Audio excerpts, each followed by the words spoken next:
ગુજરાતમાં ભાજપનો સંગઠન પર્વ ચાલી રહ્યું છે ત્યારે બોટાદ જિલ્લામાં ભાજપ કાર્યાલય ખાતે જિલ્લા પ્રમુખની દાવેદારી માટે 38 લોકોએ ફોર્મ ભર્યા હતા।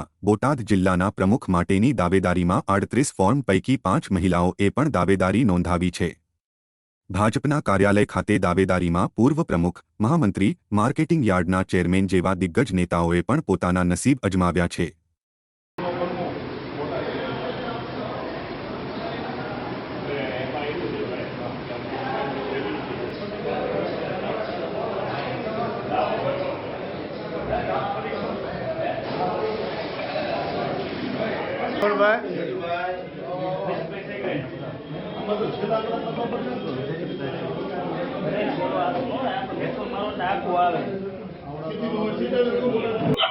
ના બે આવો તમે આવો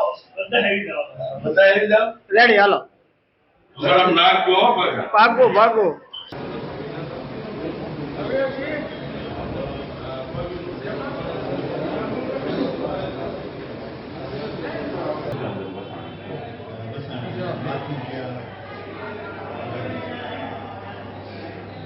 રેડી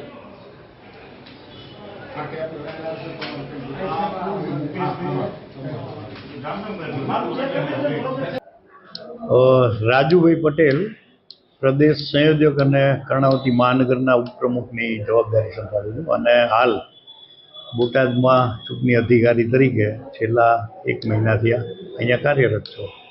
રાજુભાઈ, આજે બોટાદ જિલ્લા ભાજપના પ્રમુખ માટેના ફોર્મ ભરવાની કાર્યવાહી શરૂ થઈ છે। કેટલા વાગ્યાનો સમય ત્યાં સુધી અત્યાર સુધીમાં કેટલા ફોર્મ ભરાણા? પ્રદેશની ગાઈડલાઈન પ્રમાણે આજની તારીખ નિશ્ચિત થઈ હતી।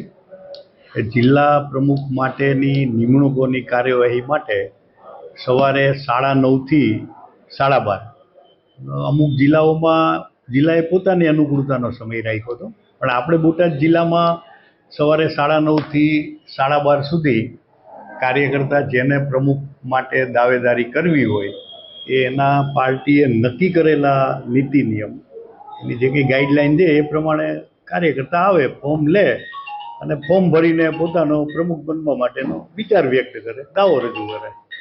આજે જ્યારે સમગ્ર દેશમાં સંગઠન પર્વ ભારતીય જનતા પાર્ટીનું ચાલી રહ્યું હોય ત્યારે આજે સમગ્ર ગુજરાતમાં અને અમારે બોટાદ જિલ્લામાં એટલે જિલ્લા પ્રમુખ તરીકેના આજે જ્યારે ફોર્મ ભરવાની પ્રક્રિયા ચાલી રહી હોય ત્યારે આજે બોટાદ જિલ્લાના તમામ કાર્યકર્તાઓમાં એક સરસ મજાનો ઉત્સાહનો માહોલ છે, કેમ કે ભારતીય જનતા પાર્ટી દરેક કાર્યકરોને ચાન્સ આપે છે।